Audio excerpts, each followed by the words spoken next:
Hello guys, இன்னைக்கு நான் உங்களுக்கு ஒரு கதை சொல்ல போறேன். ஒரு ஊர்ல ஒரு கழுதை இருந்துச்சாம். அந்த கழுதையோட எஜமான் அந்த கழுதையை தினமும் காட்டுக்கு புல்லு சாப்பிட கூப்பிட்டு போவாங்களாம். அப்படி இருக்க அந்த எஜமானுக்கு ஒரு நாள் ரொம்ப உடம்பு முடியலையாம். எஜமானுக்கு உடம்பு சரியில்லைன்னா கழுதையை காட்டுக்கு கூப்பிட்டு போக முடியாதுல்ல. அதனால கழுதை எஜமானுக்கு தெரியாம காட்டுக்கு போச்சான். புல்லெல்லாம் சாப்பிட்டுக்கிட்டு அடர்ந்த காட்டுக்குள்ள போயிட்டான். அடர்ந்த காட்டுல என்ன இருக்கும்? கொடூர விலங்குகள் இருக்கும்ல. ஒரு ஓநாய் அந்த கழுதையை பார்த்துச்சான். எப்படியாச்சும் இந்த கழுதையை சாப்பிட்டே ஆகணும், நல்லா கொலு கொலுன்னு இருக்கு, எப்படியாச்சும் இந்த கழுதையை சாப்பிட்டே ஆகணும் அப்படின்னு சொல்லிட்டு அந்த கழுதை பின்னாடி பொறுமையாக போச்சான். ஆனால் நம்ம ஓநாய் வரதை கழுதை பார்த்துடுச்சான். அப்போ உடனே கழுதை ரொம்ப பயந்துடுச்சான். அதுக்கப்புறமா யோசிச்சான், ஏதாச்சும் ஒரு திட்டம் தீட்டலாம் அப்படின்னு சொல்லிட்டு யோசிச்சான். அப்போ ஓநாய் கிட்டக்க வர வர கழுதை அழுக ஆரம்பிச்சிடுச்சான். ஒரு காலை தூக்கிக்கிட்டு அப்படின்னு சொல்லிட்டு அழுக ஆரம்பிச்சிடுச்சான். அப்போ ஓநாய் நினச்சிச்சான், இது ஏன் அழுகுது, அதுவும் ஒரு காலை தூக்கிக்கிட்டு அழுகுதே, நம்ம கிட்ட இருந்து தப்பிச்சா பயிர போகுது, போய் கேட்போம் அப்படின்னு சொல்லிட்டு அந்த கழுதை கிட்ட ஓநாய் போய் கேட்குது.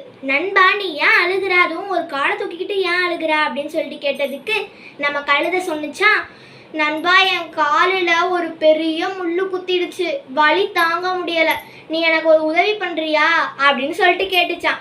நம்ம ஓனாயும் என்ன உதவி நான் பண்ணுறேனே அப்படின்னு சொல்லிட்டு சொன்னிச்சான். அப்போ நம்ம கழுதை சொன்னிச்சான், என்னை எப்படியாச்சும் நீ சாப்பிட்டுடு, எனக்கு வாழவே பிடிக்கல அப்படின்னு சொன்னோடனே ஓனாய்க்கு செம சந்தோஷமாயிட்டான். ஓனாயே அதை சாப்பிட தான் வந்துச்சு.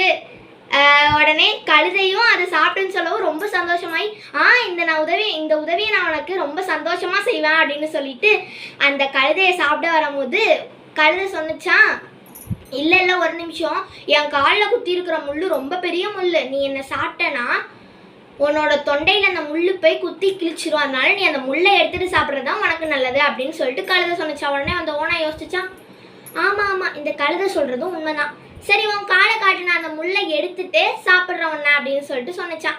அப்போ ஓனாய் கழுதையோட பின்பக்கம் போயிட்டு அந்த காலை உத்து பார்த்துட்டு இருந்துச்சான்.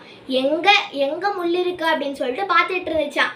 அப்போ நம்ம கழுதை எட்டி ஒரு உத விட்டுருச்சான் ஓனாய் உருண்டு போய் கீழே விழுந்துட்டாராம்.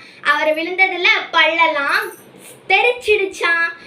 ஓனாயால பாவம் எதுவுமே சாப்பிட முடியல. நம்ம கழுதை தப்பிச்சு எஜமான் கிட்டேயே ஓடி வந்துருச்சான்.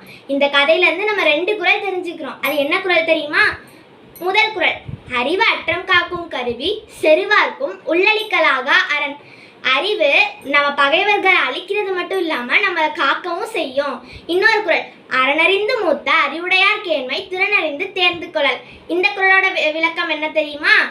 அதாவது பெரியவங்க இருக்கும் போது அவங்க சொல்படி நம்ம கேட்கணும். நம்ம கழுதை எஜமானோட சொல்படி அவங்களுக்கு தெரியாமல் போனதுனால தானே ஓனாய் கிட்ட மாட்டிக்கிச்சு.